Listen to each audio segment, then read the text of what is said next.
Dads from the Crypt.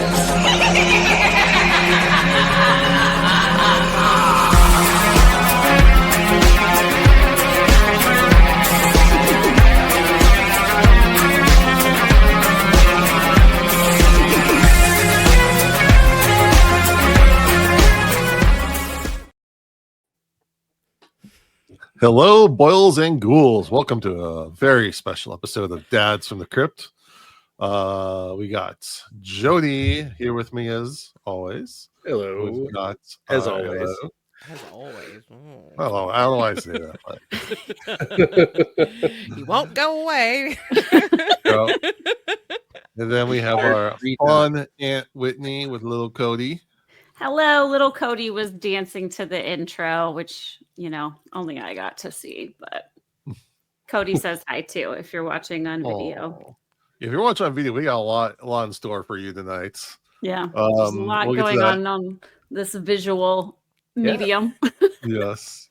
And then we have the wonderful, amazing Dr. Dilf herself. Rachel Shatto. No, I have arrived. It's not where I thought I was going to be, but here I am. Or did you say you're the Dilf whisperer? I mean, I think I am the DILF truth lasso because I go in there, I ask the questions, and I have to say, both times I picked the right couple. They went on to win. So no one. For those who Chateau's eyes. For those who aren't in the know, tell us what the hell we're talking about. So I was a guest judge on a little show, gather your family, multi-generations together in the living room to enjoy an episode of a little show called For the Love of Dilfs, hosted by the one and only Stormy Daniels, in which men of two different generations, you may call them daddies and himbos, try to date across generations and find love and win a $5,000 prize. $5,000. It's enough to start a new life together, I guess. I mean, after taxes? No. I think it's just enough actually that I'm pretty sure it's maybe it's 600 or 6,000 that you got to start claiming taxes. Well, it's 10,000 and they split it. So I think you're right. I think look at this. I think there's no one tell Doge. That's enough for a good weekend at Disneyland or something. An okay weekend. You're not staying on property. No. You can't even walk. Now, for those, again, watching on video, we're all kind of get a little more cozier than we are tonight because we are having a little slumber party to discuss the Slumber Party Massacre 2. Dose. Oh, man, I wish I threw up mine, too. Yeah. Do it again. No, I'm just kidding. It's like we had that planned. It was really perfect, honestly. So, we did Society last week, and Jody had a really rough week, so we decided to let him do a staff pick. And I nudged a suggestion since last week's episode had Heidi Kovach in it. Let's go with another Heidi movie. And I know this is a favorite of Jody's, so this is a movie I own on 4K. Yeah. Also, I think your last staff pick was Prom Night 2, which I think these movies are very similar. Yeah, that's a good double feature. Prom Night 2. It absolutely would be a perfect feature for a slumber party. It would be great for that. There you go. Yeah, and again, we'll get into all the similarities between the two movies this week. But again, we're wearing our pajamas because we're having a slumber party. I will qualify. I don't usually wear too much to bed. I'm a very warm sleeper, but these are. But my wife likes to get everyone matching Hanukkah pajamas every year, so I wear once or twice because in the California it's never cold enough to really wear a long sleeve shirt, much less one to bed. So that's what I'm wearing. Does anyone else want to explain their ensemble? I mean, I'm really not dressed any different than I normally am because I work from home. And so I wear this kind of stuff all the time. I have my Suspiria t-shirt, and I'm going to have to put them up on the camera here. Put them on the glass. There they are. Lounge pants. And seriously, I'm probably wearing this in every episode of this podcast, but Right. But you don't always show your pants, so I this don't. is still I very don't. It's special. Yeah. We usually do not get much below the belt, so I'm happy for it. I have like the knockoff, like Beastle print little plaid number. Walmart had some crazy soft pajamas that I think a friend of the show, Natalie, like dropped in the BGH Slack, and I was like, I bought one, and then I went back and bought like 7 other pairs. So now I just have like 15 pairs of Halloween pajamas, and they're year round. They're not seasonal for me. Oh yeah. I love Nice. that. I'm also in pajamas. I wish I had cool horror ones, but we're going tigers tonight. Ooh, So yeah. tiger pajamas. They're very Those look silky. satin. I was gonna They say are. silky satiny. Yeah. They're very silky satiny. They're very nice, but I'm now regretting the choice in the basement. It's I'm cool. freezing. I'll the allow A- you to put something over it if you want. We've got the full effect now. Yeah, the heat is off, and the sweatshirt might have to come back on depending. Sometimes I get kind of sweaty when I talk, though. I will say, since all of you all are in California currently, Oh, that's true. it is 15 in Tennessee. Oh, it is We a are Terrible. blustery. aggressive and kind people. 53. We are not a hardy We're being people. punished for being in Tennessee. it is We are 63 delicate degrees right now. people. Yeah, we're fragile. It was like up in the low 70s, I think was the high today. It's a beautiful thing. I did my time in Minnesota. I went to a bachelorette party, which this movie kind of reminded me. I was like, this kind of happened at my bachelorette party. Not my bachelorette party, a bachelorette party I went to. But one morning it was -10 degrees. And Yeah. they said, oh, this is a good -10. And I didn't know what that meant. And apparently it's just the wind will change, like how good your -10 feels. So, I don't know the difference between 10 and -10. Like I just don't, when you get into single digit numbers, I just don't understand. There is a difference. We were definitely like the 3 California people, just like, what's happening? Why is it cold? All right. Well, let's get into it. So we're talking Slumber Party Massacre 2. If you want to hear an excellent review of the original Slumber Party Massacre, you can go to the More Deadly podcast. As I listened, I binged your episode real quick before we got on. Great stuff. Awesome. Thank you. Yeah, I think we had Kay Lynch. Was that our guest? Yeah, founder of the Salem Horror Film Festival, and for that one. Yeah, she was great. That movie. Yeah, the original came out in 82, and we'll probably talk about a little bit more. This one came out 5 years later on October 16th, 1987. Jody, I'm really excited for you to tell me what happens in this movie. Please make sense of it. Do I have to make sense of it? No, I don't have to make sense of it. There's no making sense of it. That's part of the fun of it. Yes. If you haven't watched the first movie, it's fine. You can watch this one without it. There's like minimal connection. Our lead character is named Courtney Bates. She was technically in the first movie. She was like the little sister to the survivor, but that's it. That's your entire like background that connects to the other movie. She has PTSD from it. Maybe, probably, definitely some trauma of some kind. Some trauma. Yeah.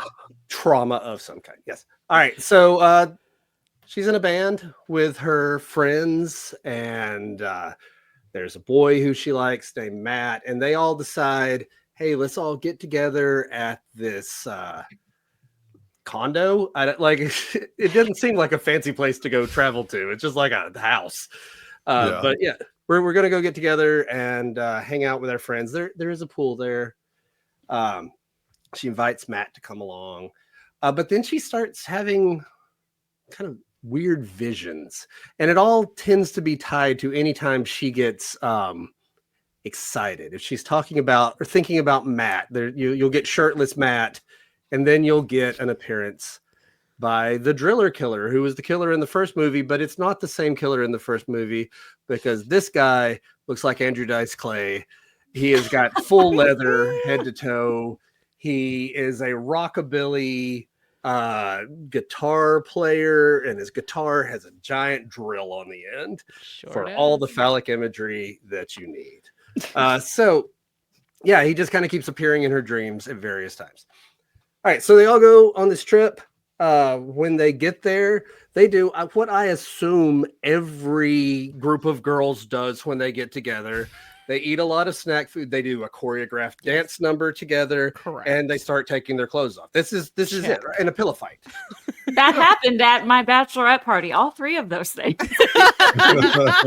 This is a very lie. realistic movie. This movie it's really, grounded, like in reality. But yeah, and then while they're doing all this, two guys show up, TJ and Jeff. And TJ is one of the worst characters to ever exist in film. Oh my God. He's just the absolute worst. He laughs like Beavis or Butthead combined all the time. He has the worst sex noises too. Terrible. He's terrible in every way.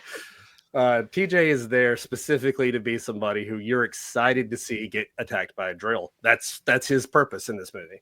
Well, he also blew the entire budget of Coke, probably in one sitting. Probably. I'd say that's a pretty big part of the budget on this movie, honestly. 1987?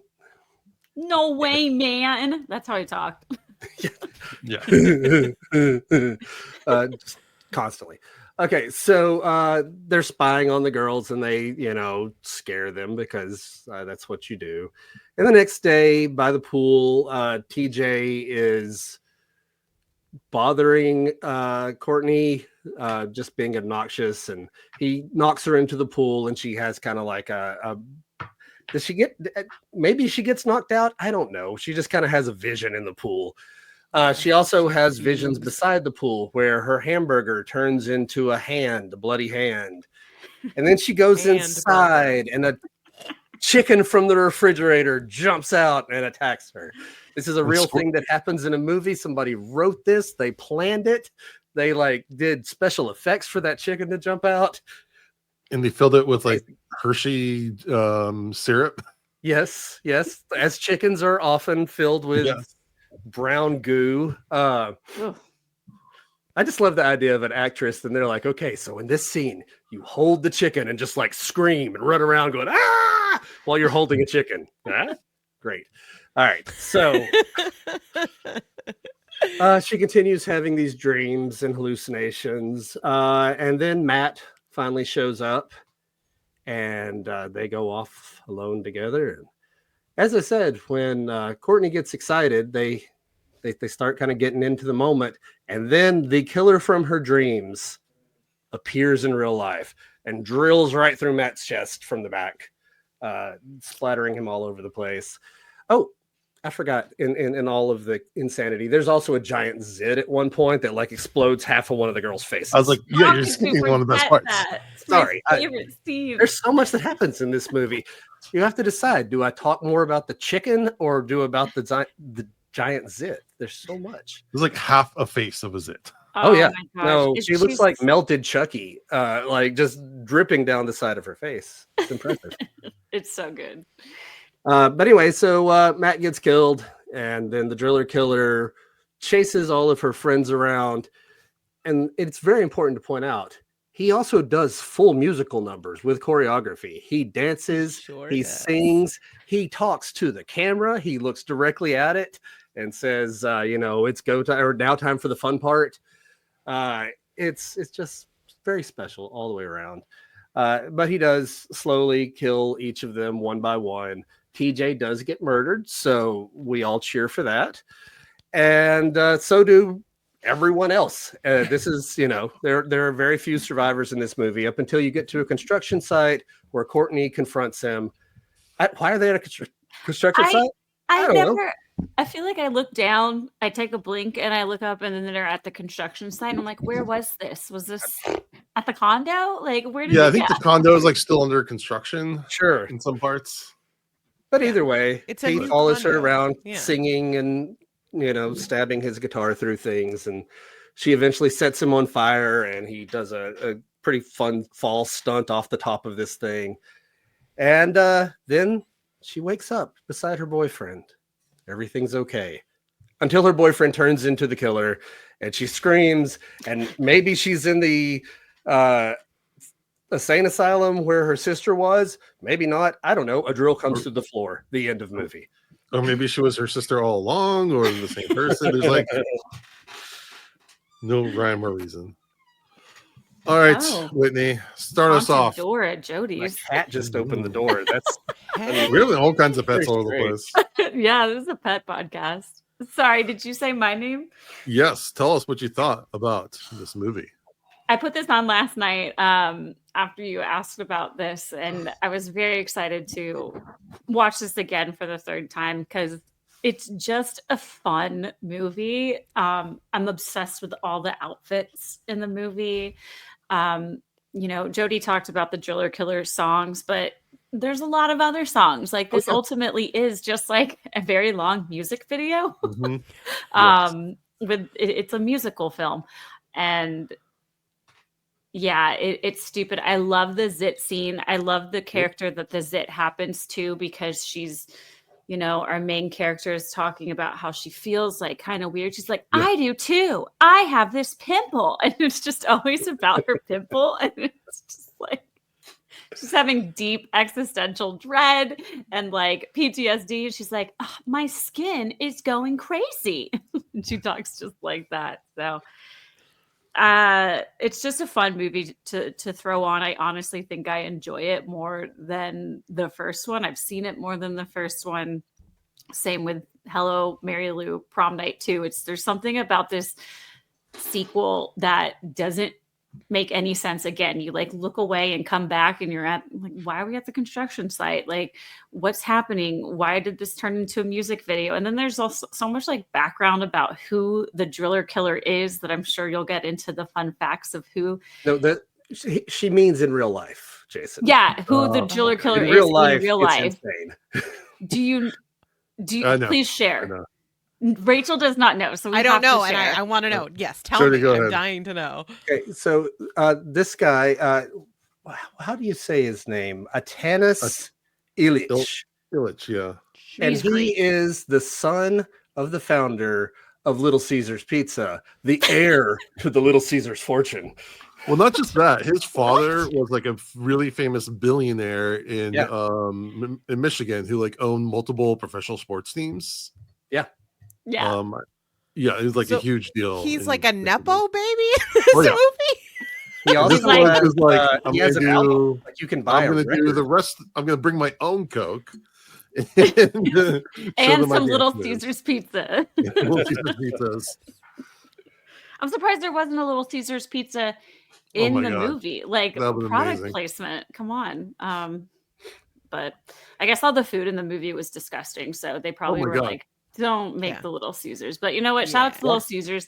They got me through those times living in LA because I was very, very poor and did all my grocery shopping at the 99-cent store and bought a Little Caesars to last me a couple days. There is nothing wrong with a hot and ready pepperoni. Ah. There's nothing Oh my wrong. God. We You know got that Little craft Caesars. table was popping, just like garlic knots for days, pizza. Yeah. No, we went and picked up Little Caesars like 2 weeks ago, and they have like, if you order online, you can just scan. They have like a pizza dispenser. You just scan your thing on, and this door like pops open that has your pizza in it. You get a little QR code in your email, and you go scan it in, and a little door opens for you. I don't We are have that. truly living in the Thought it was future. cool. I know. I mean, not as good as Finally. what were they dipping those corn dogs in? Was that mustard or cheese? Oh, I hope it mean, was both cheese. sound like totally acceptable options. But no, but Mustard it was just the cheese. plate was like overflowing. That was my issue.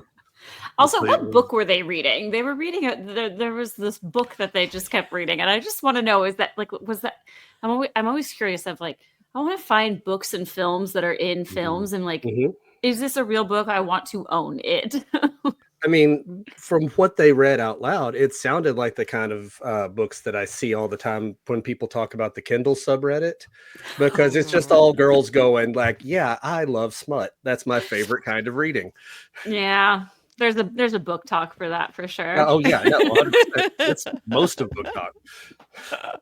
Yeah, this movie's fun. I there's just so much to say about it, but also like, what else is there to say? It's just goofy and silly and fun and horny and dumb. there's boobs and sex and chickens Not and as zits. much. Not as much boob, but there's tasteful boob. Yeah. Yeah. This A is whisper of boob. Yeah. this is woman directed and written. Okay, Mhm. just like the first one. So, it's And kind the of got third. a different Mhm. perspective, but also Roger Corman still produced it. And so you still got to throw in some boobs and blood because it's a Roger Well, Corman pick.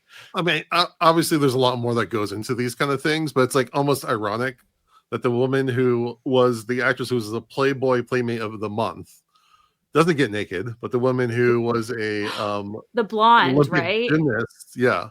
Yeah. But the other woman who was an Olympic gymnast, who's never did anything like that before, is the only one to take off her shirt. Power to them; they can, obviously make their choice. But there's some. I feel like there's like some irony in that, like. They were like, who wants to do it? And she was just like, me, I don't care.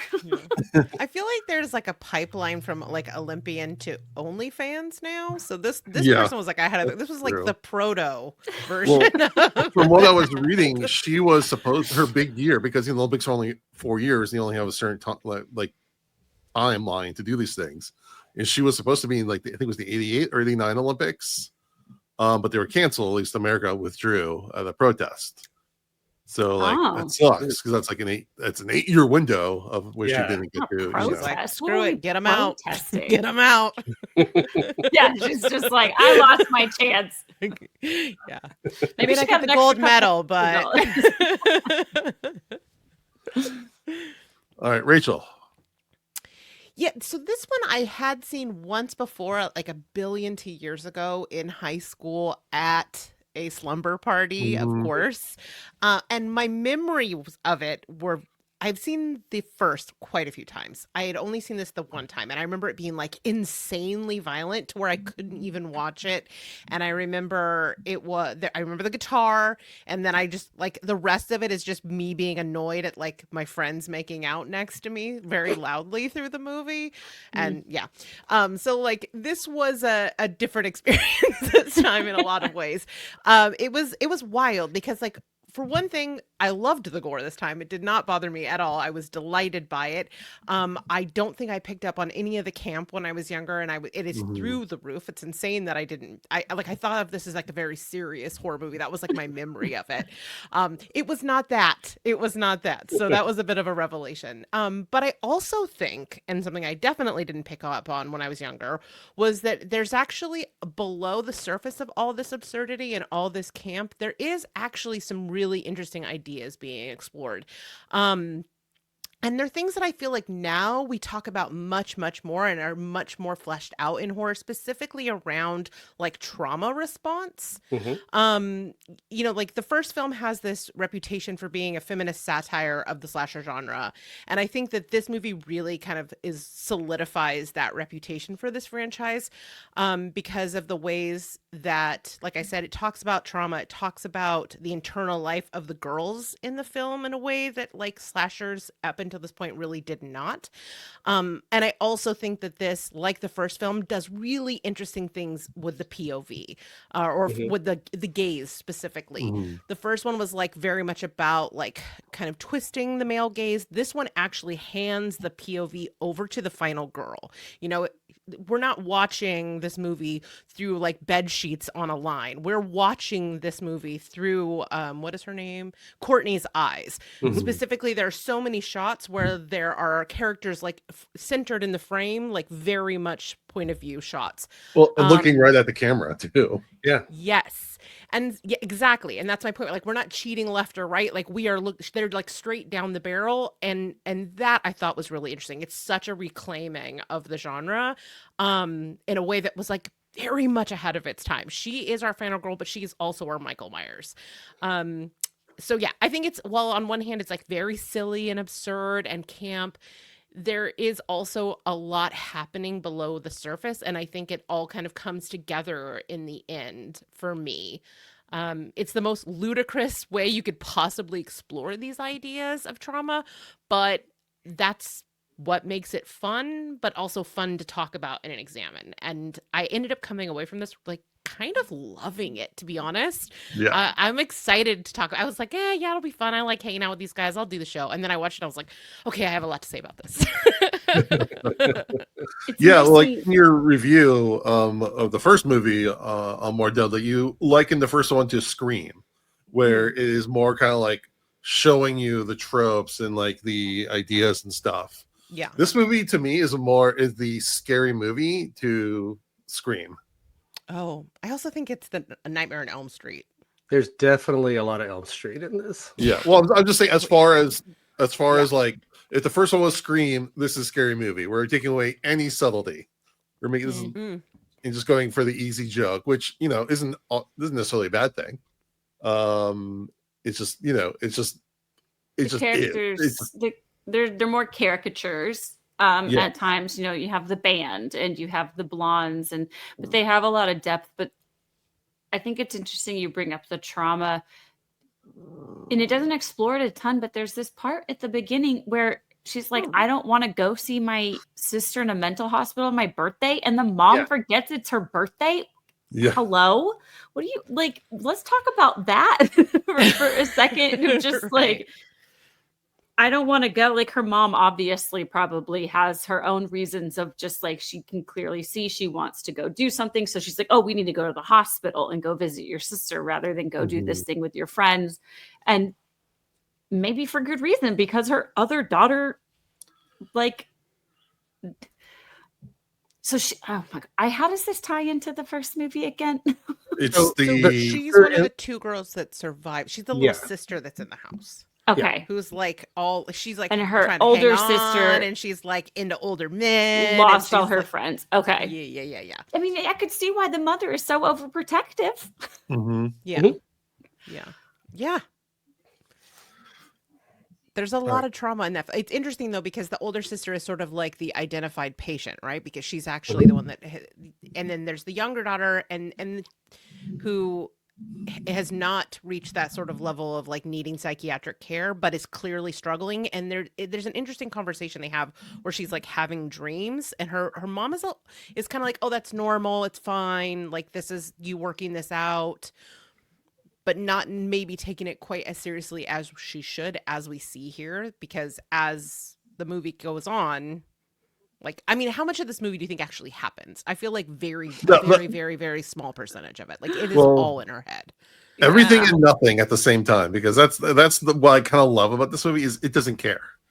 I like movies that have a logic to it. You either have to have a really solid logic, or you have to throw it all to the wind and say there's no logic whatsoever, because the killer makes no sense whatsoever. Why is he a rockabilly guy? No reason. There's no backstory. Is this like a dream demon that was just captured by her trauma? I would buy that. If an they incubus. actually, An incubus, maybe. Yeah. I don't know. Rachel, I feel like Rachel has thoughts. I mean, yeah. I don't think most of this movie happens. I think most of this movie is what's happening in her head, because whenever she has these visions, they're in moments where she is like aroused in some way, whether that's like sexual arousal or excitement, all of these, or like a sensual arousal when she's in the bathtub. Like, these are the moments where he shows up like a trauma response.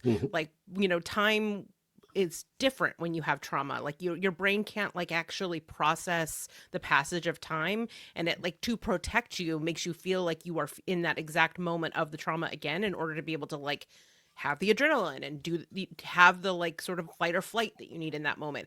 And so I think he kind of he is a physical, but not really physical, because I think this is all in her head, manifestation of her repressed desire, her survivor guilt, and her trauma, essentially.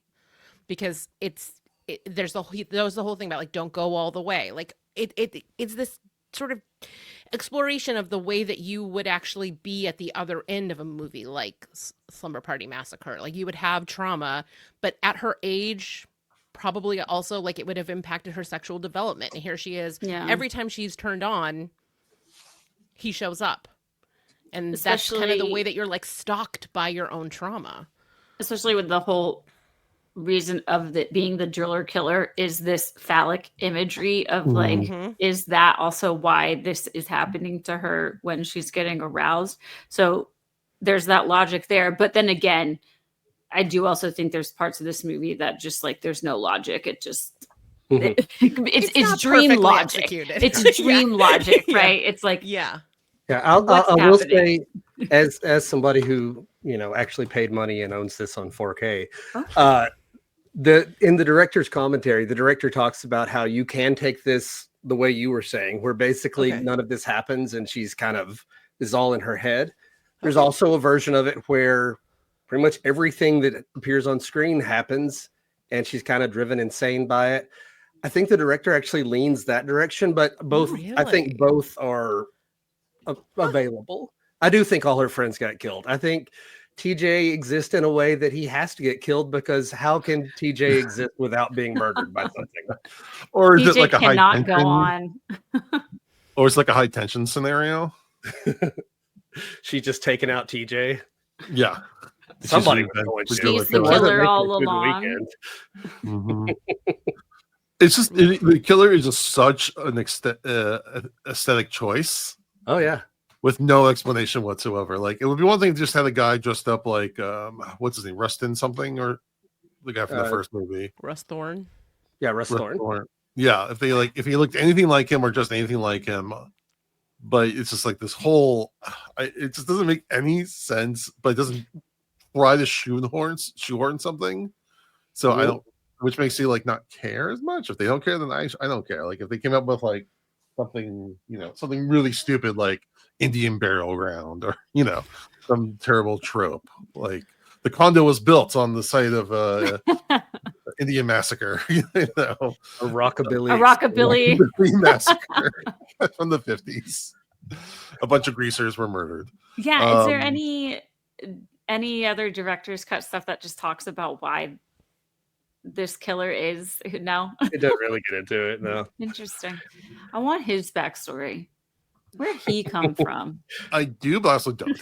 Because I know. It's just so random, and there's no backstory that would be that interesting. No. It's better to He's like come a up with it in Buffy your mind. villain. You know what I mean? Like, he's like a rock and roll demon or something that came out Yeah. of the Hellmouth. Well, I mean, and obviously it's a lot of Freddy Krueger, Right. put in there. Yeah. There's even a bathtub scene, where he's Mhm. like starts popping out of the tub and stuff. Like, there's a Mhm. lot, obviously, and if you can go deep into it, because one of the characters is named Sally Burns, Mhm. like Sally Hardesty and Marilyn Burns from Texas Chainsaw. We've got two cops. One name is Kruger, the other name is Voorhees. The mom's name is Bates. They even changed the name to one of the neighbors from the first movie to something random to the second movie being Craven. Hmm. So Oh, obviously, I didn't pick up on any of that. yeah, this is what I do. So they're obviously like remixing a lot of things, which again makes me think of a lot of Scary Movie, where they just like Mhm. put in random names and stuff that like, oh yeah, remember that, but without having any real meaning behind it. Well, I've decided that this side of the 80s, like the late 80s, is where some of my favorite movies reside. Like, this is what I have so many part twos that are my favorites in a franchise, because when did the first Slumber Party Massacre come out? 1982? You too. Yeah, 82. The first Prom Night was like, I think 81. And then Freddy happened, and then all these movies came a few years later. And so like everybody got permission to play and be really silly with it and come up with some crazy, like, there was nothing you couldn't do at this point. If in Hello Mary Lou you want to have someone get sucked into the blackboard and have this weird horse thing licking all over it's great. Sure, why not? You want to have a rockabilly killer? Sure, why not? Let's just fine. It all is totally fine to do whatever you want. And so, I think there's a lot of interesting things happening under the surface, but on a pure surface level, it's just a ridiculous movie. Like, it makes zero sense. And Right. I like that. Well, I one of the like things- unrestrained creativity in some of these movies. Well, what's even better, and I totally forgot about this. Rachel texted me after I told her about the movie that we're watching. You showed me that it was only 77 minutes long. Mm-hmm. It's Love very that short. runtime. It's very short. Again, it feels too long and too short all at the same time. Oh. It's a weird middle. It's a weird middle length because they don't give you much characterization or any backstory to anything. It's just like a train going, and yet there's somehow all these musical interludes, Yeah. and montages. Yeah. So Yeah. it doesn't give you much, but there are times when it feels like it drags because like how many times are going to like watch them perform songs? Yeah, I don't know. I was like the first one. I was just looking at their outfits and being like, "All right, I'm how do I always make looking my at the zombie girl outfit. sisters do a group costume with me?" Actually, you're in Oakland. You're gonna have to do it. with me. Yes, I'm obsessed with the dress that they wear, and I think the second performance, the singer, the one that showed her boobies, I love her dress, and I'm just like, man, where do I get these outfits? Because when I go to the thrift store, nothing is ever looking like this, and I'm not going down to the Haight where those outfits cost like $200, where they're like legit vintage, but they put this crazy price tag on it. But I do think that this film does give us like the first film, and you have the female director and writer aspect continue on. And you mentioned, Rachel, that also happens with 3. So it's almost just something with this franchise. I don't know. Did the remake do that, or did? Yep. It Okay, sure good. did. Thank and God, if you've 'cause- never seen the remake, The it remake is is so great. fun. It's Oh, so I'm gonna fun. have to check it out. It's really well done. great. I've never seen 3 or the remake, but I do feel like the young women in this film have more characterization and like friendship Mhm. than other films typically of this era, and Mhm. even today sometimes have. And even though, like, one of them's talking about their pimple, I mean, obviously that wasn't her best friend, but when we have her talking to her best friend, or like, where's your sister? And you have this conversation of like, some of these girls have no idea that her sister is in an insane asylum. Like, there's that layer of friendships where it's like these 4 girls are friends, but there's obviously relationships intermingled with how they each do, one knows the other better. And I think that while they don't have like deep characterization, those things, when you start to pick up on them on multiple rewatches, are actually deeper than I think like you see at the surface level. Well, for a late 80s slasher too, like they actually have likable characters. Like, other than TJ, who you can't wait to see die, everybody else, like, they're not that, by the late 80s, a lot of horror movies, everyone was just cannon fodder to get murdered, and like they didn't have any personality, or they were like intentionally obnoxious. I don't get that from many of these people. Like, I actually like watching them hang out and sing songs together and get in the car and do Tokyo Convertible, which is a song that I still wish was released in some way outside of this movie, but it's just not. You can find it on YouTube. That's all. But yeah, I like the characters. The real characters, and then also our insane killer. Just because, why? I was soundtrack so to this. The soundtrack's fun. delighted when he broke the 4th wall and then did a dance number. I was like, oh, this is what happiness feels like. I remember this. That's right. I haven't felt it in a few months, but here it is. Movie to cure all. But you can find some of the songs on like streaming and everything. The songs that the girls sing anytime they do a performance is actually a band called Wednesday Week. So if you look up Wednesday Week, you can find Perfect. If Only, and let's see, Why, some of the other songs that they do together. So yeah. Doesn't one of them like love a jingle too? Like, there was something in this? I love this song, and they just keep talking. I love this song. Like, I love this jingle or something. I'm like, man, they really love music. This one, are you talking about Tokyo Convertible? Maybe. Yeah. When they're in the car. Oh, Yeah. But there was 2 references where one of them was like, "I love this, turn it up," and then it happened again. Like, Yeah, It that's happened to the dance part, song? like the pillow dance party. Yeah. One happened. Yeah, okay. Where I was looking where down. I was paying all of the attention. pillows did explode midway through, and feathers rained in slow motion. That doesn't happen. That didn't happen at the bachelorette My party. favorite is That's when they disappointing. each get their own time to look into the camera and do like their dance moves, like a montage around that. It's amazing. I love loved the it. like I love the The choreograph. Breakfast Club bit. Yeah. So, Jody, I have some news for you. What's the guy that? who plays TJ, Joel Hoffman, he was also in Pumpkinhead. Oh, But Did he now also he's a die in high that school one? teacher. what's that? High school Now teacher. he's a high school teacher. Imagine like Googling your teacher Finding and out he's seeing this guy. this. And what do we know? What year? What age? Well, we don't have to dox him, but It does mention a school he teaches at on IMDb. I don't want to mention that because it feels wait. weird. So high school. Yeah, You said high school teacher. yeah, high school teacher. That's so If- weird. One of That those makes me happy kids to know has not turned their ringtone into his sex noises. my What are they even doing? Okay, maybe we do need to, after this, go find this school, Yeah. find the children on Oh my on TikTok and Facebook, and be like, "Hey, have you seen this movie?" You Just know like this? silently start like telling people about this A whole film. campaign of It's on exposing Tubi. TJ. Like, Yeah. We all ruin this poor man's life who's like moved to a it's- small town, started over, had his full lifetime movie experience, gotten out of the rat race, and then we track his ass down and it's just sex noises and ruination.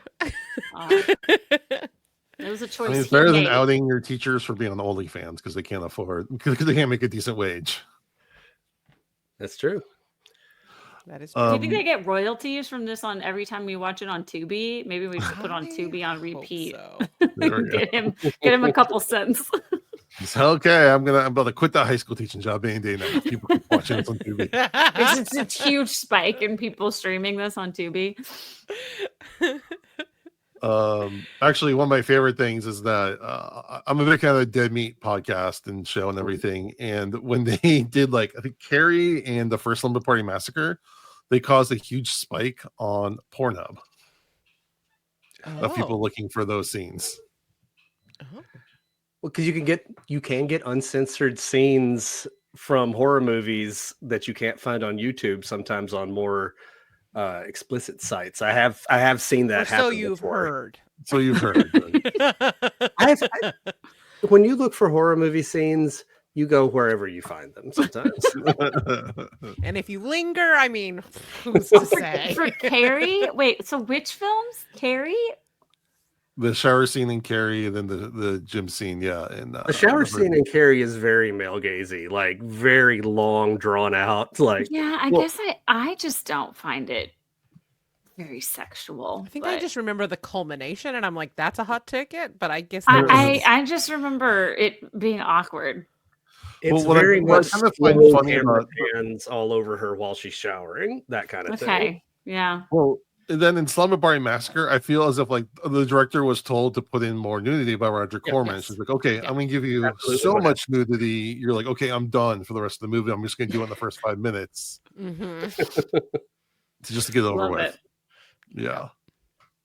All right, to go over the cast a little bit, Courtney, our lead, is played by Crystal Bernard.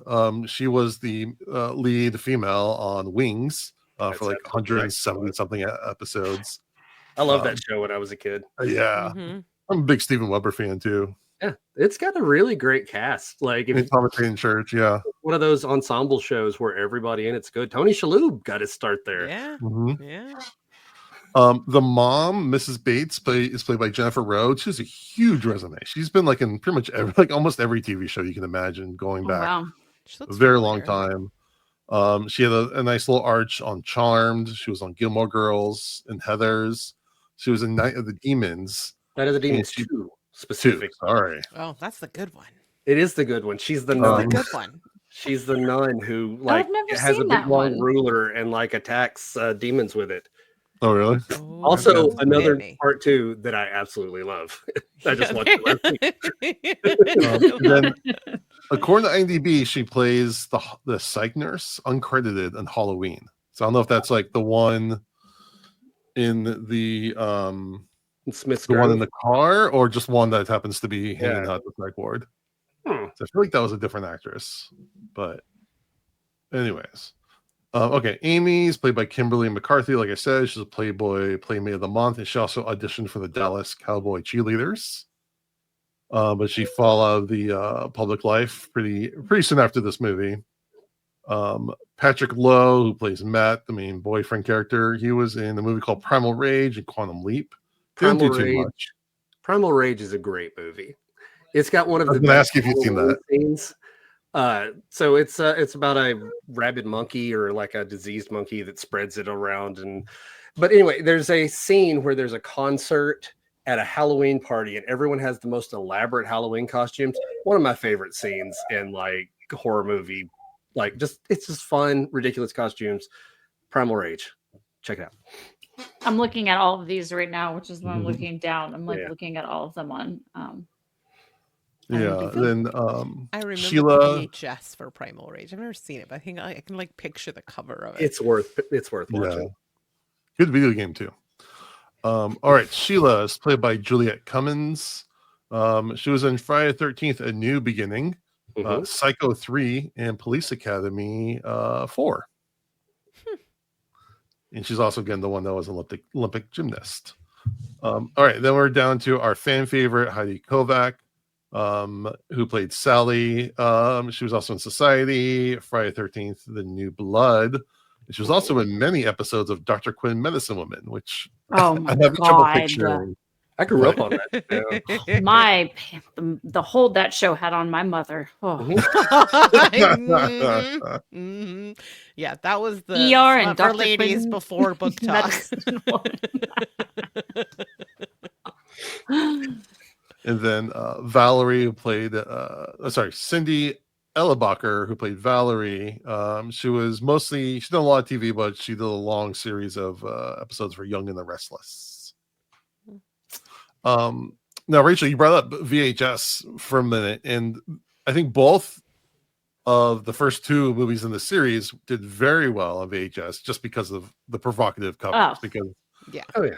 The box art is phenomenal. Yeah, I mean, incredible. That was one way to really get your movie, selling in VHS world, and the blockbusters, Hollywood videos, etc. was never really good. That's like how I found Sleepaway Camp. I just thought the box art was really cool. Yeah, I mean, that's how it made its way into the Slumber Party where I saw it. Was Exactly. So went to the Hollywood video and yoink, that came home with us.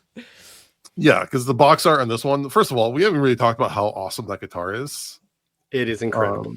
I wonder where it is today. Actually, so I think it shows up in the newest Slumber Party Massacre, right? It does. Yeah, but it makes a cameo. I'm in a bunch of Facebook groups for movie props, and I see it pop up every once in a while. So I'm trying to figure out who has it now, just to see what it it's looks just like floating around. Put that in a museum. Yeah, belongs to the museum. Here, let's open a horror movie memorabilia museum. Come on. Well, there's one in Seattle. If you've never been to it, the Museum of Pop Culture, the whole bottom floor is horror. I came around the corner and there was a xenomorph, like a full-size xenomorph from one of the movies, and I swear to God, I almost cried. It's like, oh, there it is. Do you remember? Such a side tangent, but did you ever go on the Great Movie Ride when it was at Disney World and it had an aliens section? It pops up out of the top. I've watched it on YouTube. Yes. Terrifying. Because that was my right? Yeah, it was so scary. You would go through and it would be like you'd go to the Wizard of Oz, and then suddenly you've got Ripley, like fake Ripley animatronic, and then the xenomorph comes out, and you're like, I'm sorry, I'm 9. Like, what is happening? I'm at Disney World. What is going on? They also had Alien Encounter, which was equally as terrifying. That's the thing. That's the thing I've horrifying. seen on YouTube. Yeah, I want you got to look at the Great Movie Ride. No, it was horrible. Yeah. The Great Movie Ride just closed a few years ago too. It did, it's like and a Mickey Mouse runaway car or something like that now. Devastating. I didn't go to Disney till I was 30, and I had more fun than the kids. But I did get to go on the Great Movie Ride before it closed. So. It was one my family always went on because it was. I mean, it was just that love of movies. It's a boat ride, and you have a person, and at some point, like, there's like 2 different paths, but at some point, like, it's either like a mafia gangster or something comes and kidnaps your ride operator and he becomes the operator. And it's so stupid. That's so It was such a good ride, and I'm sad it's gone because they could just keep updating it for films as they came out, you know. It's in a graveyard Anyway. somewhere with the Tower of Terror and Bug's Life. Tower of Terror is great. Well, Tower of Terror is still at Disney World. Mm-hmm. And while I miss it at Disneyland, Disney World had a better Tower of Terror because Anaheim has height restrictions. And so the one at Tower of Terror is actually taller and Oh my God, like, I would die. goes out. Oh God. It's so good. Oh, shit. All right, off my Disney talk. Sorry. No, Oh no, I will talk Disney with you because I am also. a I'm going Disney at the end dork. of next month, so I'm getting very excited. That's Oh, awesome. yeah, that's right. We were at Disneyland like We like cross paths Within at days Disneyland. of It was ridiculous. Yeah. All right. Final thoughts on this ball of insanity. I want to know everyone's favorite song as like their final thought. I I mean, mean, The the one only that one gets, I can name is the Tokyo Convertible song. Like, that's just the one that gets over stuck and in my over. head just randomly for no reason. I do Is like that the a Let song Buzz. in the movie, or Yeah. is that a real song that they? It's a movie song. It does not exist. It doesn't outside of exist. it. Okay, that one Mhm. is really good. Yeah. I think Um, it's definitely the bop of the film, but Yeah. just so I don't have the exact same answer, I'm gonna go with his dance number at the end, like that whole Let's Buzz. montage. Yeah, Let's Buzz. Oh, Let's Buzz. Yeah. Yes. Doo, doo, doo, doo, doo, doo, doo, doo. Yeah. Let's Buzz. Well, and again, there's a lot of similarities, I think, between this movie and Society. And one of them is that they were talking about during the famous shunting scene is that they decided to play classical music because they thought it would be so shocking they need to give people something soothing to kind of balance it out. But I think it had the opposite effect where you take something really mundane and play over something shocking, and it's like so discordant. Mhm. Yeah. So we get the same effect in this movie where they're playing like this like fun, upbeat rockabilly while this murder is chasing around these women with a drilling guitar. And they're most screaming of and the, everything. It's really weird. most of the murder takes place in like the last 10-15 minutes of this movie, and it's Yeah. all set to music. Like Mhm. just I was delightful. I was just listening to another podcast talking about the music scene that's over the werewolf transformation in American Werewolf in London and how it's just this like upbeat song and you're just like Mhm. watching this horrifying thing and you're like, I think this is more unsettling than if you had just had creepy atmospheric music because you're like, I don't know how you want me to feel right now. Mhm. Yeah. Like I'm happy, but I shouldn't be happy. Yeah. It's like a American Psycho with like hip to Yeah. be square while he's Yes. like swinging Yeah. the axe. You're like, ooh, this makes it worse. But you're also like kind of kind of vibing. What I also love is that this is the second movie in a row we've watched where a blow up doll is used as a prank. That's right. Very popular in the 80s, apparently. Just insert a blow up doll into someone's car or something. Not insert a blow up doll. Yeah, Clip hey. that. Clip that. What else Get are you him. gonna use one Get him, for? Jason. There you go. What other Show purpose is could they family have? friendly, sir. For that HOV lane, get the fast lane when you're There you go. driving. This is my All right. naked surprised friend in the passenger seat. She's always surprised. Except around here, you have to have 3, so I would need to Oh, get a twins. Just a whole collection. You need to Yeah, have 3 blow up dolls. You have to- To be able to- yeah. That's the most me San and my Francisco I've friend. ever heard. I mean, what happens if you just put 3 blow up dolls in your car? At some point, it's kind of like That's they a can't party. ask questions. All right, what do we rate this movie? 0 to 5. You can do half points. Jody. All right. So this is one of the ones that's grown on me the most because when I first watched it, I think maybe I just watched it like it was a regular movie that exists, the way movies are supposed to, and I gave it 2.5 stars. But then once I got on its wavelength and on its level, this is like a 4.5 for me. I love this movie. Yeah. I love this movie enough that I didn't have a chance to watch it before this podcast, and I have had no trouble with this conversation because I've seen it enough times. It's already in my brain. That's awesome. Yeah, I agree. I'm very much with Jody. Like, it's a movie. If you take it on its terms, and you get like on its level, it's really, really good. Even though it shouldn't be, it breaks every rule possible. But again, if you're gonna break the rules, you have to go all the way. And this movie does go that far. You can't half-ass it. So I'm a strong 4. Rachel. Yeah, thank you for creating the permission structure for me to give this the rating that I want to give it instead of the Good. rating. Like the critics' rating is different, but like my heart rating is a 4. I loved this movie. I had such a great time.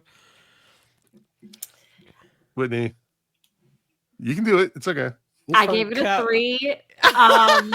I feel like you gave it an extra pity star just because of her. I did give it an pressure. extra half star because it has been a 2.5 every time I've rated it. But like at the end of the day, honestly, I feel like I need to go back and give it the heart, where it's like, as a film, the ending always, I just like blink and I'm like, what's happening? How did we get here? And I'm just like, am I high? And I'm not. And I'm like, well, why am I not high? I was gonna say, why are you watching this movie not high? That's your mistake. I didn't have enough food to get high because if I got the munchies, there was nothing to eat. There's a thing called the Uber Eats. The fees are insane. Like, I cannot. But Oh, that's right. You don't have kids. You don't have like snack closets all the time. Mm-hmm. I went to the grocery store and cereal adjacents. was $3.99 a box, and I bought 5 boxes of cereal on top of the 3 we already have. So I'm good for like 2 weeks. That's one of the things they don't tell you about having kids is you can use them as an excuse to buy stuff you wouldn't buy for yourself. Yeah. Like, am I going to eat a box of Pop-Tarts? If I buy it, I might, but I'm not going to go buy it just for me. See, I try to buy like the seaweed snacks. So then if I eat the whole bag of seaweed snacks, I'm like, well, at least it was just a bag of seaweed snacks. But I did buy myself one of those slices of carrot cake because you know what? I love myself, and Carrot cake's very underrated. I love carrot cake. It's so good. Yeah. But yeah, this is a solid 3. Raisin risk. 3. Hmm?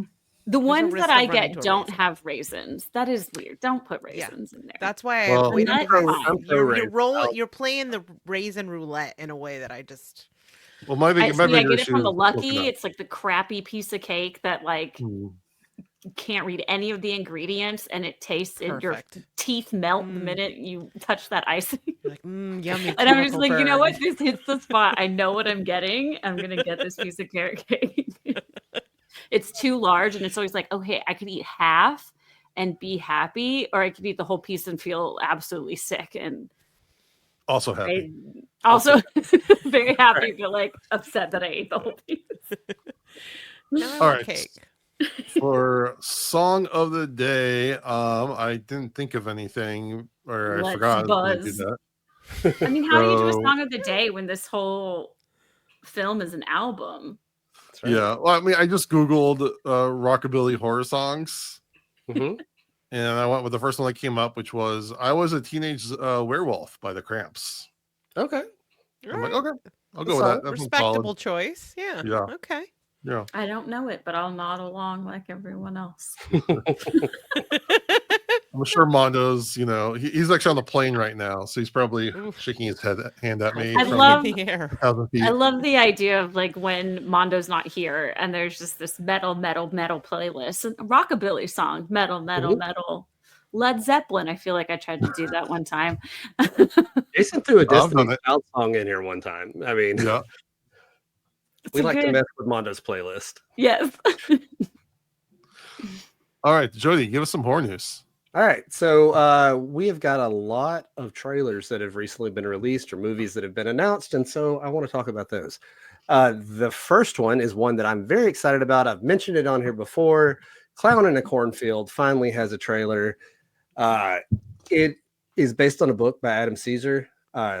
It's young adult, so it's super easy to read, but also it's very violent and gory and sweary, and it's young adult in like reading level, not in content. And so this is a fully R-rated movie. The trailer is a red band.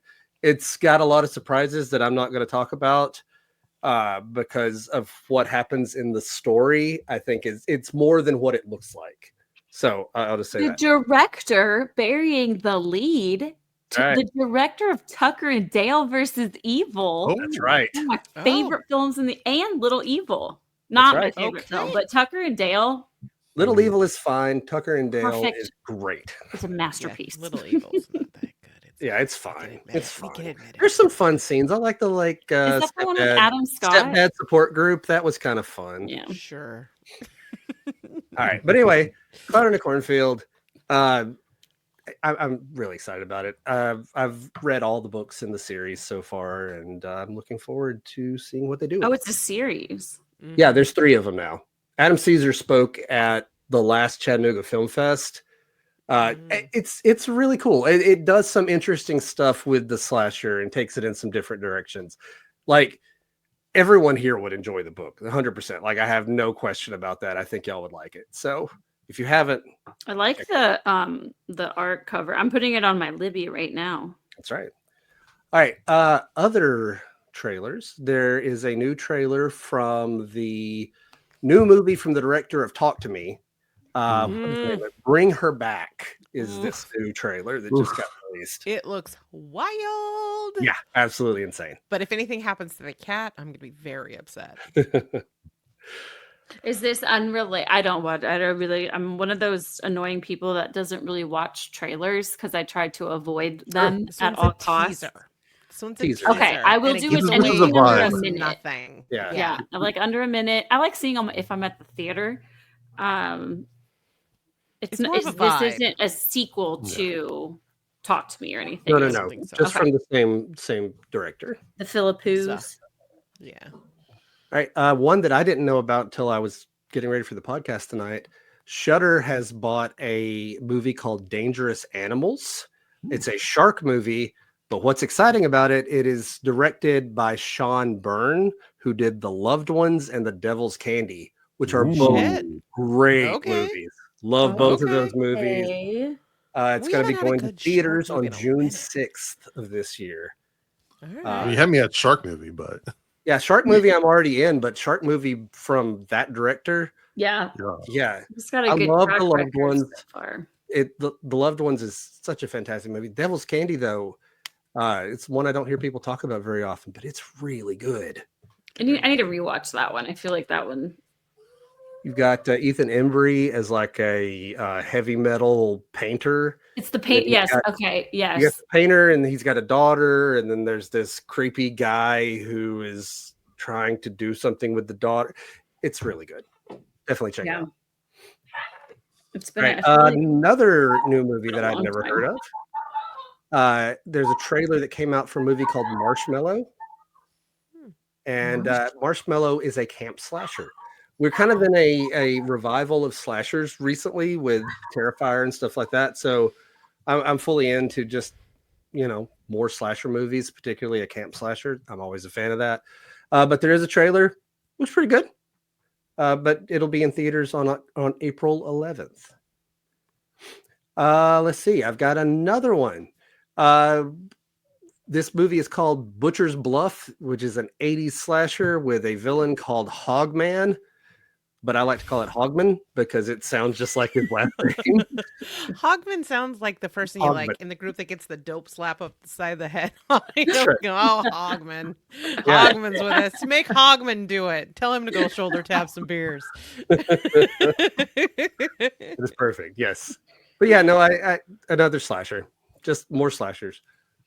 As far as releases, Companion is now on digital. I watched it a couple nights ago and absolutely loved it. It's It's fantastic. so good. Yeah. I feel like that one I want to do for. I almost did for Love and Horror, but it was like not in theaters and it hadn't hit streaming yet. So, it's Well, kind of in speaking the of Love and in-between. Horror, just a little bit of box office news. Hard Eyes made more money its second weekend than it did its first weekend. So like the hype is building around it. Very, very odd thing to happen, but I loved Hard Eyes. Hard Eyes is my favorite movie so far this year. It was a close call between that and Companion, but Hard Eyes so far it's just edging it out. And another one that just came out. Edging it out. LOL. It's gonna be a while before he makes the decision. Yeah. As Thanks. long he's gonna wait as long as he can.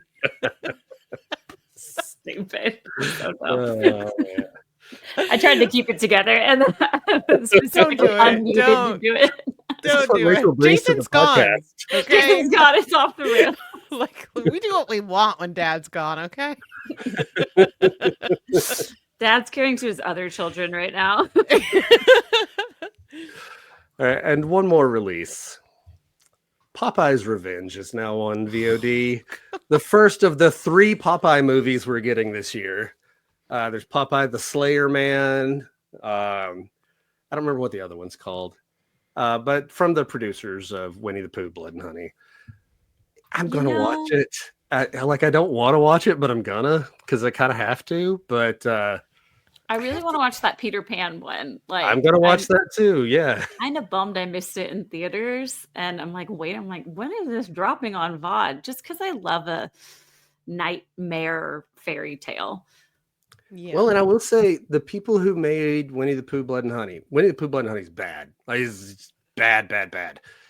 But then when they made the sequel, it's okay. So I feel like they're improving. It went from like just shit, terrible movie to decent movie. So And I feel like if I go in knowing like this Yes. movie is not going to be good, but I still want to watch it, it's one of those that I'm like preparing myself, knowing I'm like, I just love a twisted fairy tale, and I feel like I'll like it even if it's not good.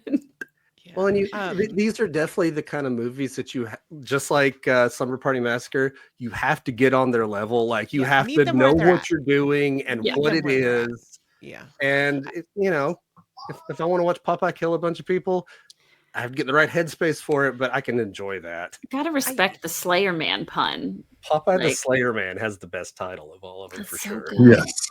I know. Yeah, The- Jason, you weren't around. Popeye's Revenge is now on VOD. So one of the 3 Popeye movies coming out this year. Sure. Yeah.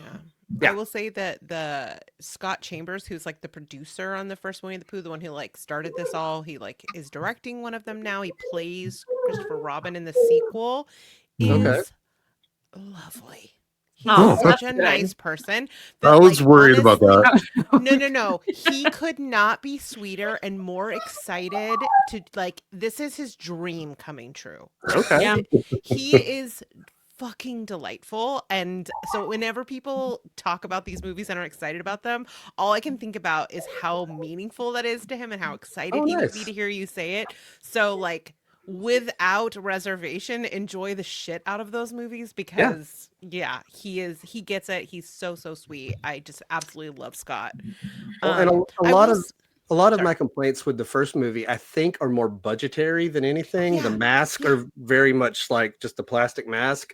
By the Mhm. second one, they're animated. They move. Yeah. He makes faces. They talk. Yeah. So yeah, that's enough to make it more interesting right there. I Mhm. mean, there's a marketing aspect that I have to respect as like Oh, yeah. just being in the industry of like Yeah.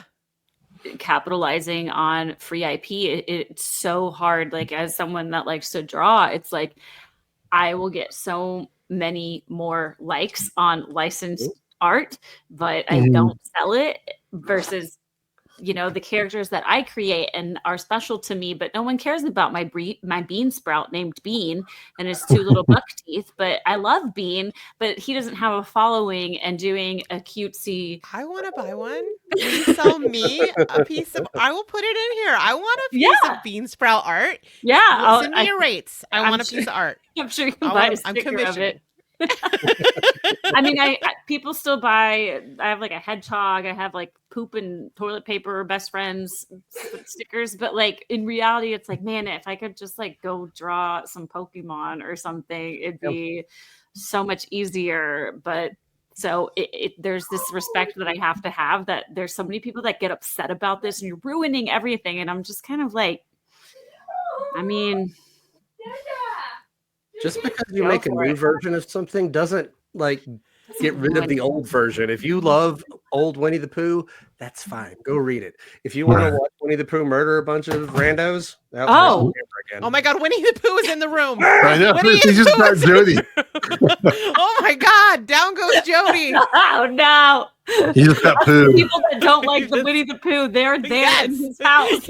Yes. Yeah, some guy in angry Christopher Robin mom. cosplay just like broke in. I was like, it's a wrap for you, Piglet. And see, everything you're doing right now is what Winnie the Pooh Blood and Honey 2 does. Like they realize like, oh, this is silly, and they have fun with it. And yeah, Yeah. that's what I like about It it. has to. So can I add another movie to your list of movies that got trailers this week? I was wondering if you were Yes, going to say. absolutely. Go for it. Okay, this is one. I don't know if you're as excited about this one as I am, Whitney. It is Freaky Tales. I haven't heard of this. Okay. So Freaky Tales, woman directed. It's Anna Boden and Ryan Fleck, and it is like 4 intersecting stories that all kind of culminate into like this big, like crazy, violent ending, supposedly. Wait, is this the Pedro Pascal? I have heard Yes, about this. Yes, which I am excited Takes about this. place in 1987. Jody, your favorite Oh, yeah. year. My favorite In year. Oakland, California. It was Oh, shot here. Lynn. Literally, if you listen to BGH, you've heard Matilda. They shot part of the movie on her street, like literally cool. on her street. Okay, So like cool. like you couldn't drive by unless you had a car that was manufactured before 1987. And they like refurbed the whole like Lord's ice cream that was down there, like all that stuff. And then they did the Grand Theater as well. But it's supposed to be really fun. The Great Lake is in it. Yes, and like if you watch a trailer, you can watch the trailer dropped this week, and you can it's all shot in Oakland, so you're gonna recognize all the stuff in it. So I'm trying not to know. triangulate myself about how close I am to that theater, but very fair. love that But yeah. theater. So yeah, it's like kind of like a love letter to music and the culture and the city of Oakland when it was in in the 80s, but also with like a horror. Yeah, element to it. There's a little bit more of like where I've heard about Oakland is trying to kind of get some using a lot of that space that's not utilized near like the piers and everything. There's just like a really big industrial part of Oakland that nobody is using, and they're trying to see if they can turn that into like sideshows. That's happening now on my street too. That's the whole city, but they're trying to make it into like more of like film and like getting, because LA is just getting so expensive, and they're like, maybe we can just like shift it. I don't think Oakland is much cheaper than Los Angeles, but there's space for it. So I hope that that's so cool. I did recently see that. I just didn't know the title, but I knew Pedro Pascal was in a it's movie Freaky in Tales. Oakland. So Too short. I hope the Grand Lake Oh. Theater shows it. I would be so bummed if they didn't. There's going to be like a big They thing. at have Grand Lake. to. There has to be, right? Red We're all gonna go carpet see event it. at the Grand Lake. Come on. Right? Yeah, that would be amazing. That would actually be awesome. I want Pedro Pascal there. I will be thirsting.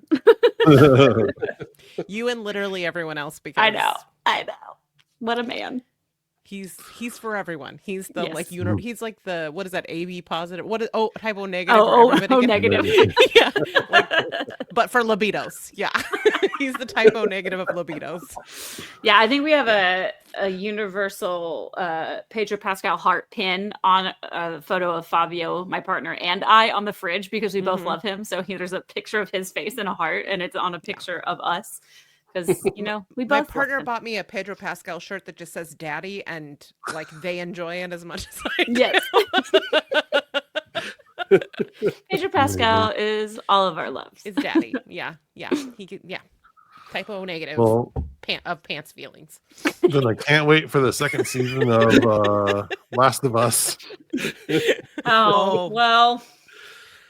Okay, I there just is finished a the game. strict divide between people who have played Last of Us 2 and people who have No, not. I intentionally just finished it, so I'm prepared. for the Okay, I was like, no, I don't. no one's prepared. No no, one's. no one's prepared. People are I gonna be played so 2 mad. hours of the second one, and I said, I'm too depressed at the moment to play this because it came out. You've at played the worst happy part time. of that I game. know. It came out at the just gets worst time, worse. though. It's like what, June 2020? Like, could it? Oh, Yeah. terrible Yeah. release timing Yeah. for a depressing game. How dare they Oh. plan their Oh, but release it was during a so good. global So pandemic? good. I mean, Animal Crossing. I know that They're was looking at perfect you. timing. that was the exact opposite. Perfect timing. Yeah. They caused the pandemic for those sales. All right, Jordan, anything else for us? That's it. All right, for we're doing another question of the day, and the question I posed was, what was your go-to slumber party movie? While you all think about that, and I'm going to add just for us, especially since Whitney already answered the question in the Patreon feed. I answered what- that like 2 seconds after I got the notification too. I know. What snacks would you bring or would you want at your slumber party? Ooh. But while you're thinking of that, let me go through some of the responses I got. Again, going through our Patreon, our friend Alyssa said, not necessarily a favorite, but my friends and I almost always watched Dead Silence or Rose Red. I'm not what's Rose Wow. Red. I'm not familiar. It's Is the that Stephen the King. miniseries, It isn't was it? the girl Like a from Halloween two-part? Town. A 3-part. It's like 3 hours. It was a made-for-TV special, and it stars Yeah. Kimberly J. Brown from Halloween Town fame and Queens. Wow. That was such an Yeah. era. I missed the era of Stephen King 2 to 3 night specials. That's Yeah. right. Those Yeah. were amazing. Even when they were terrible, they were amazing. Like fucking Langoliers. Oh my Yeah. god, I so remember watching bad, that one with and my I dad. love it. Yeah. Storm of the Century. You remember that one? Yes, Yeah. yes. Of course, it is the Yeah. pinnacle. And Yeah, the Rose Shining. Red scared The me. I've Stand never holds seen up, I it. think. Yeah. Which one? The Stand. The Stand. It's the best version of it for sure. Yeah. All right. Our friend Tommy said Creep Show and Creep Show 2 were his. Our friend Andy said, I didn't have these as a kid, but my brothers and me would watch Goonies, Ghostbusters, Last Starfighter, My Bloody Valentine, Evil Dead, Halloween, Chopping Mall, and Friday Part 2 and 3. Oh my Yeah, god, they well, didn't some go of to them for bed. the rest Sounds like of a great us. I night. know. Whitney, do you want to share yours or do you want, Yeah. you want to save that? So I think I only put 2 in there. No, I put 3. 3. And all 3 of these I have watched at my friends. We used to have girls sleepovers as adults and would just piles of Awesome. snacks and Amazing. tons of edibles. And the 3 that we watched that we always talk about was Heavyweights, Matilda, and Willy Wonka and the Chocolate Factory. You had much more wholesome sleepovers. I know.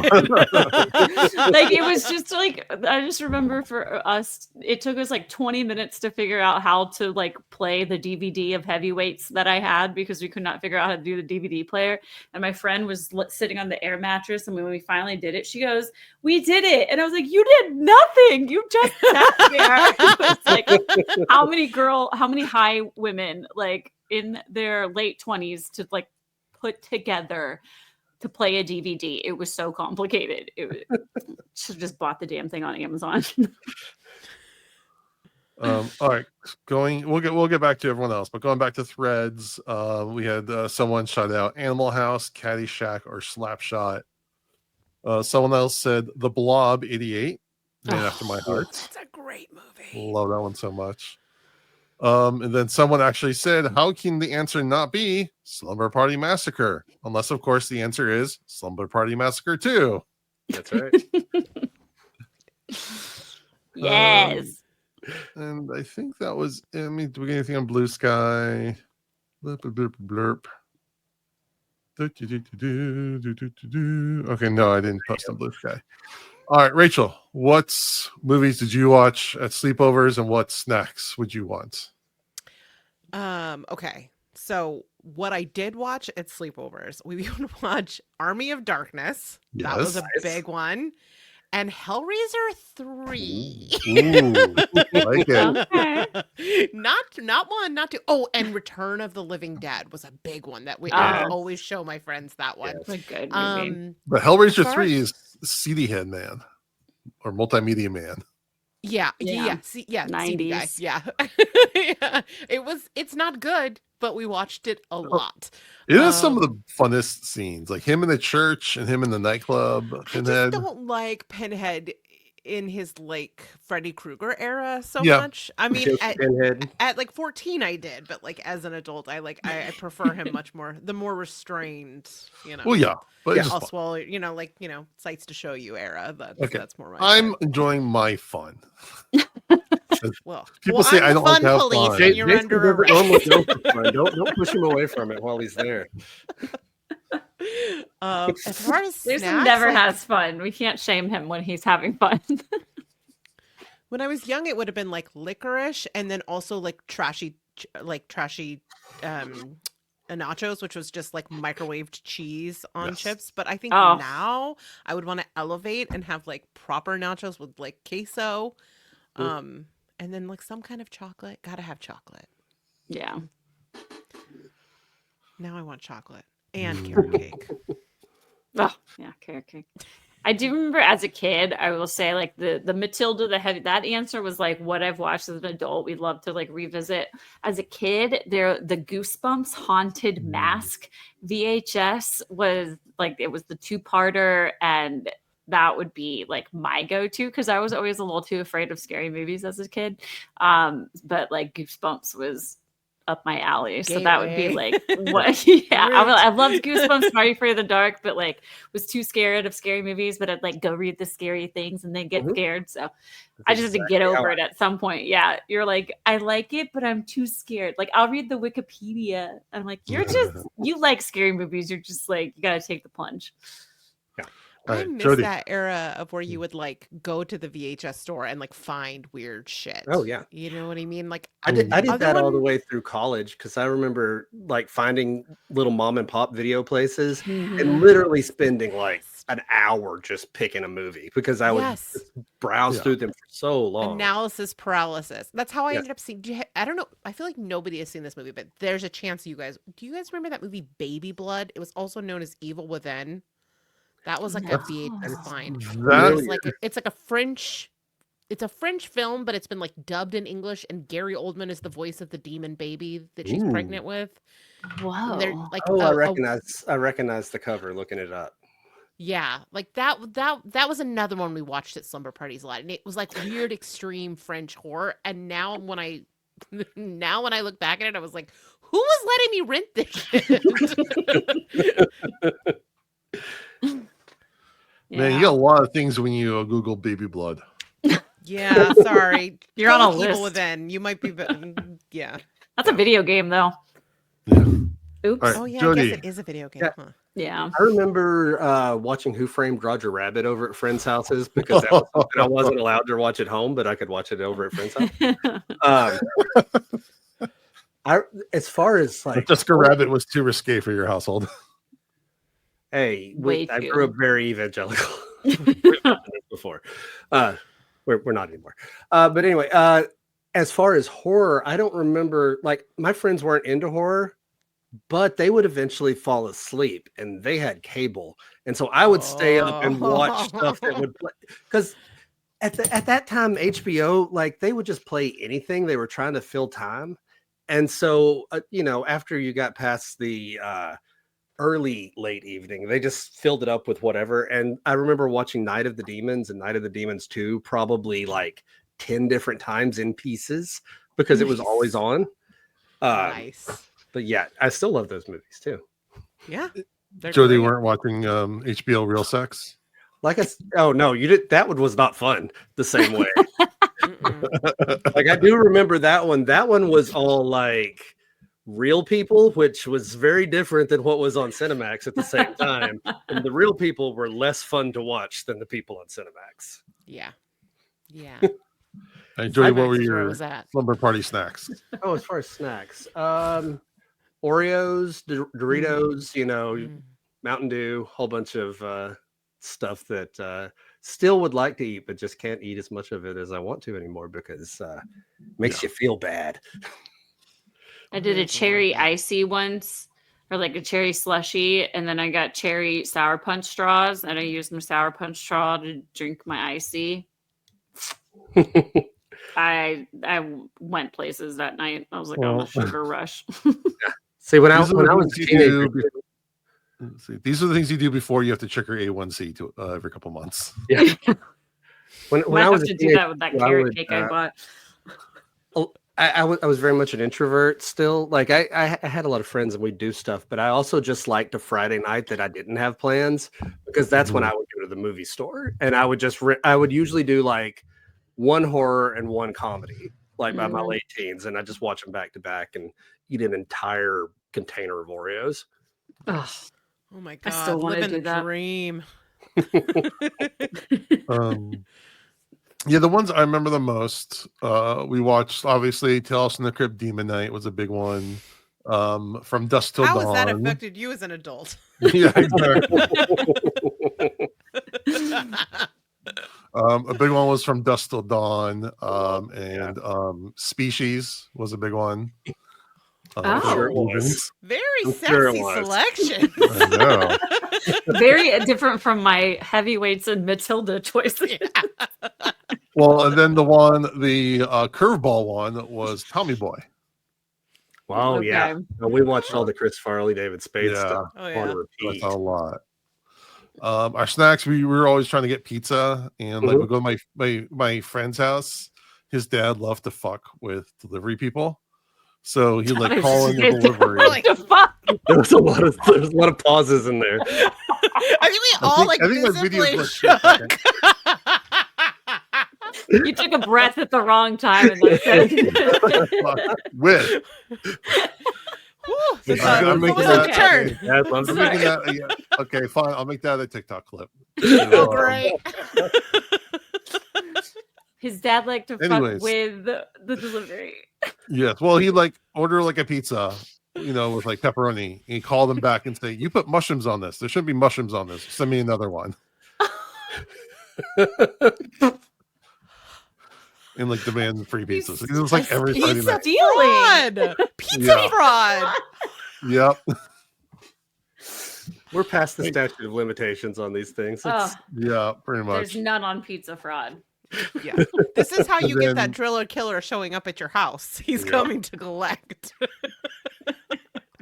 And then our other big snack was pretty much any soda that was fruit flavored. Mhm. Grape, Ooh. orange, cherry. Ugh, love a grape soda. Not Yeah. enough around these days. I love some Fanta, even though it was created under Fresca? terrible Does that circumstances. count? The Ollie Pops just don't hit the same. No. Yeah. All right. Well, that wraps up another episode. Rachel and Whitney, thank you. So there's nowhere to go from that. Whitney, since you're the one laughing the hardest, tell us where people can find you, what you got going on. Give us your plugs. Whew. Okay. You can check out the Oh My Horror Movie Challenge at ohmyhorror.com. We're also on Instagram. I think it's Oh My Horror Movie Challenge. Right now, as of recording, we just started Alien Week.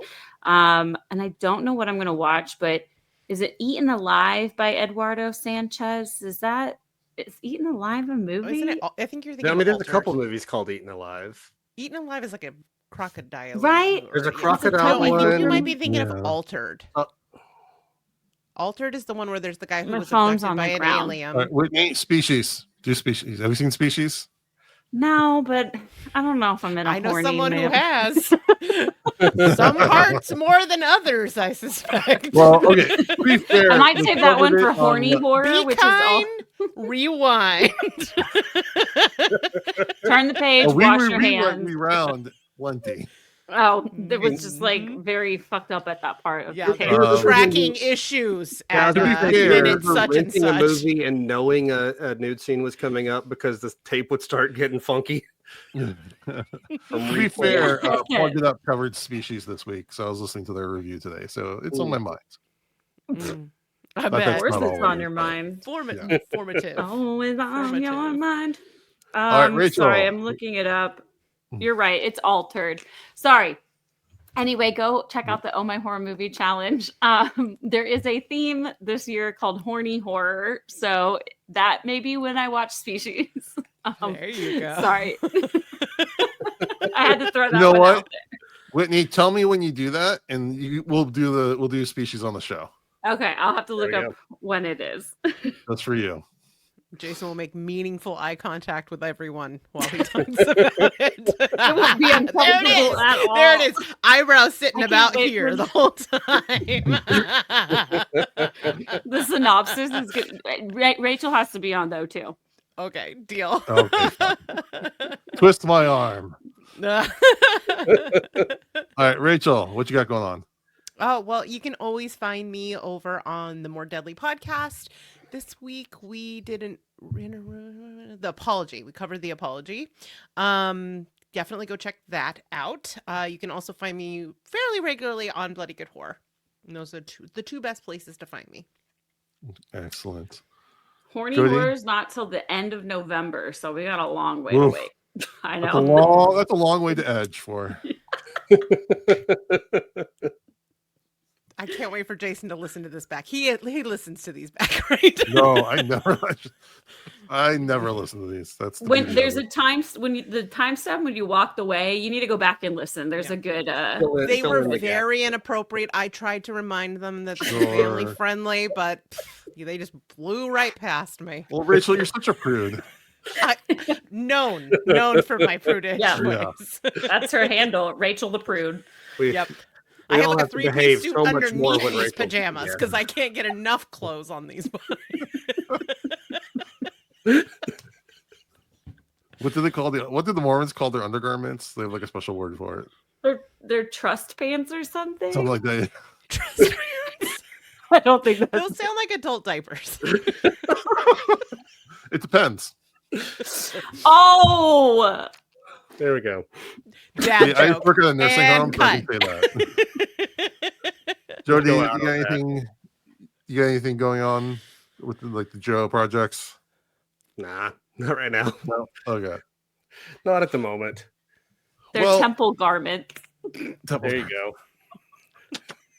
All right. Trust Well, pantaloons, aka temple garments. that's what they wear in Southern Oregon. They're sacred underpants. I'm sorry, Mormons. Sorry. All Hey, the we watch Mormons Carrot that Cake. We listen know to your what's up. show. All right. I appreciate everyone for listening. I really appreciate if you give us a rating review on iTunes, a rating on Spotify, a like and subscribe on YouTube, and follow us at Dads from the Crypt Talk on TikTok. And with that, we thank you for listening to Dads from the Crypt, as I forget to push the end button. Follow Dads from the Crypt on Facebook, Twitter, and Instagram, or I will follow you to the grave. No, seriously, you really should watch. But be careful what you ask for. You may get it.